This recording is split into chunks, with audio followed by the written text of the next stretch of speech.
All right, today we're jumping into something that sounds like it's straight out of science fiction, but it is very, very real.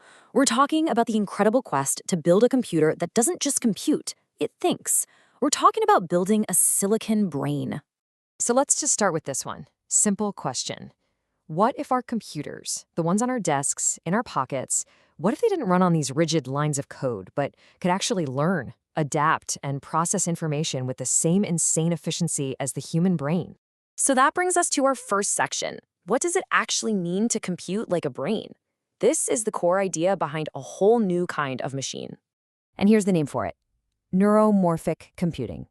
It's really just a fancy way of saying we're building computer systems that are directly inspired by the biology of our own brains. So instead of traditional logic gates doing math, these machines use artificial neurons and synapses to get the job done. Now, this isn't some brand new idea that just popped up last week. The concept's actually been around since the late 1980s. That's when this brilliant inventor, Carver Mead, first said, hey, why don't we build electronics that work the same way our nervous systems do? Which, raises a really good question. Why? Why go to all this trouble to copy nature? What is it about the brain's blueprint that's so special anyway? Okay, this slide right here really lays it all out. A traditional computer, like the one you're using now, processes things serially. It's like a single file line, one task after another. But neuromorphic systems, they're massively parallel and distributed, more like a giant party where everyone's talking at once. And learning? Computers have to be programmed, step by step. These new systems are built to be adaptive. They actually learn. It's a huge shift from a world of pure logic and math to one inspired by biology and cognition. So how in the world do you actually build one of these things? Let's pop the hood and get into the hardware and see how engineers are creating these tiny components that are meant to mimic the human mind. Yeah, building a silicon brain means you need a totally new toolkit. We're not just talking about the same old transistors. Scientists are using all sorts of exotic components, things like memristors and spintronic devices. The key thing they all have in common is that they don't just process information. They can remember the states they've been in. And that ability to remember is absolutely crucial for mimicking how a real brain learns. Let's zero in on one of those key components, the memristor. The easiest way to think about it is like a resistor that has memory. Its resistance changes based on the electricity that's flowed through it in the past. This is huge because it lets it act just like a biological synapse. And that's how these systems achieve what scientists call neuroplasticity, the brain's amazing ability to learn and adapt. And this brain-inspired innovation doesn't just stop at the processor. Even the sensors are getting a neuromorphic upgrade. Take something called an event camera. It works a lot like your own eye. Instead of capturing every single pixel in a frame 30 times a second, it only activates pixels where there's a change or some movement. This is unbelievably efficient and saves a ton of power and processing.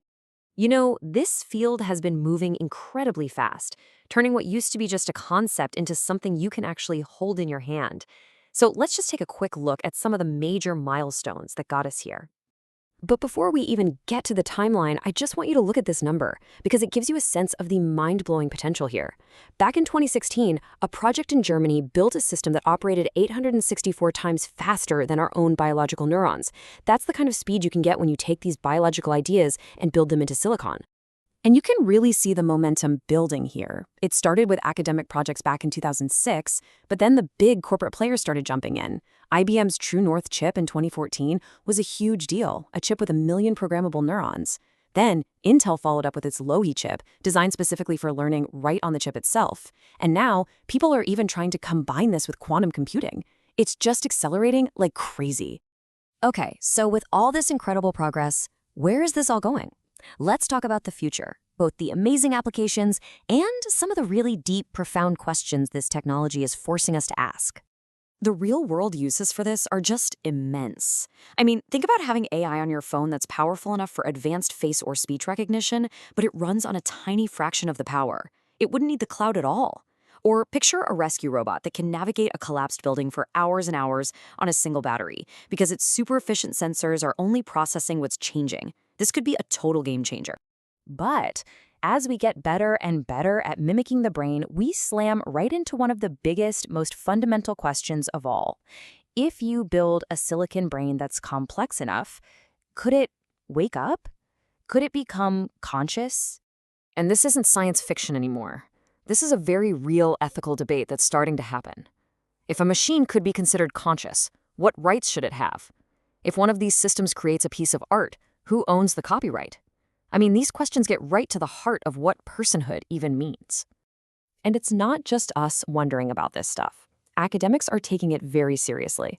Just look at this quote from Daniel Lim, who studies brain simulation projects. He points out that the real possibility of machine consciousness means we have to start asking if things like civil rights should apply to them. And that really leaves us with this final heavy thought. For decades, we have built machines to serve us. But as we get closer to building machines that learn, adapt, and perceive the world in a way that's much more like us, the question changes.